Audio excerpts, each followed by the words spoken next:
Собраниската сала е символ на демократијата, каде се носат клучните одлуки кои ја обликуваат иднината на државата.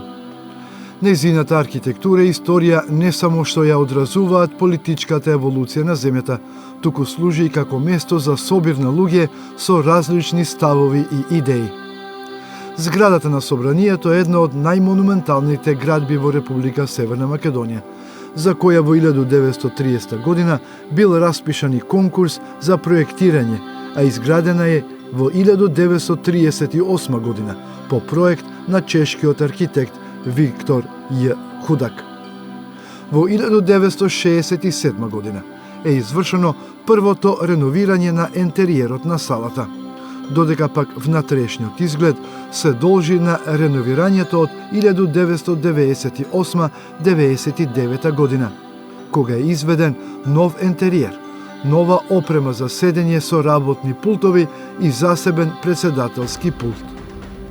Воведен е автоматски систем за гласање, аудио и видео систем, како и опрема за директен телевизиски пренос, опрема за аудио и видео систем, опрема за директен телевизиски пренос на седниците на Собранието.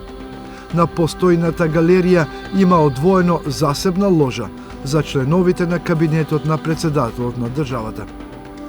Под галеријата има 4 кабини, од кои 2 кабини за симултан превод, една кабина за техника и една за телевизија.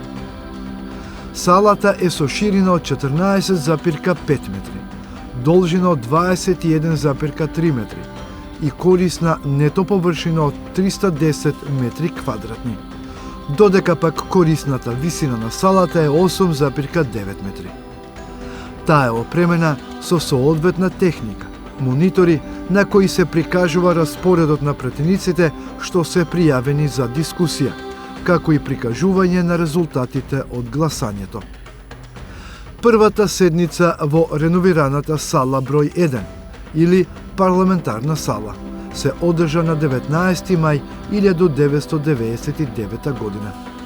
Парламентарната сала, или сала 1, од 3 декември 2015 година, се нарекува Сала Македонија.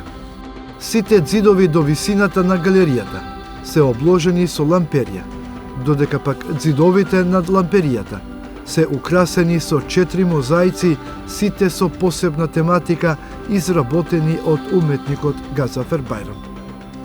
Председателскиот пулт е опремен со целосна техника за водење на парламентарните седници, како за председателот, така и за генералниот секретар на Собранието.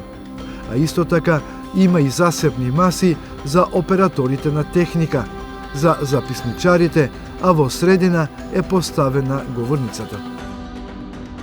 Седиштата на пратениците се распоредени во 3 партера со по 10 реда, поставени на денивелиран под со 160 места, 60 на средниот партер и по 50 на страничните. Во десниот партер, гледан од председателскиот пулт, на 5-тиот ред е сместена владата. Во средниот партер и делот позади владата се пратениците од владеачкото мнозинство, додека пак во левиот партер седат пратениците од опозицијата.